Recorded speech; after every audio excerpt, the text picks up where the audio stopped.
સિહોર નગરપાલિકા ખાતે કોંગ્રેસે ધરણા પ્રદર્શન કર્યું છે। વોર્ડ નંબર 5માં રોડકામ મુદ્દે અન્યાયનો આક્ષેપ ઉઠ્યો છે। રોડ બાબતે વાલા દવલાની નીતિ અપનાવાતી હોવાને લઈને વિરોધ વ્યક્ત થઈ રહ્યો છે। અનેક રજૂઆતો છતાં રોડનું કામ ન થતાં રોષ વ્યાપી ઉઠ્યો।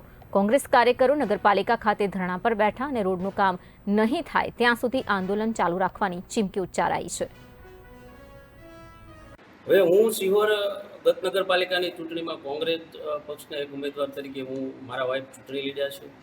જેની દાજ રાખીને આ કિન્નાખોરી રાખીને અમારા વિસ્તારની સાથે ભેદભાવ રાખતા અમારા વોર્ડ નંબર 5ના 4 નગરસેવકોએ અમારા વિસ્તારના કોઈપણ પ્રકારના કામ, વિકાસને લક્ષી કોઈપણ પ્રકારના કામ છે તેને અટકાવવાના સંપૂર્ણ પ્રયત્ન કરે છે। એટલે આ માટે હું એક ઉપવાસ આંદોલન ઉપર બેઠો છું। જ્યાં લગી અમારા વિસ્તારના વિકાસના કામો થાય નહીં, એની અમને લેખિત બાહેધરી મળશે નહીં, ત્યાં સુધી અમે હું અહીંયા ઊભો થવાનો નથી।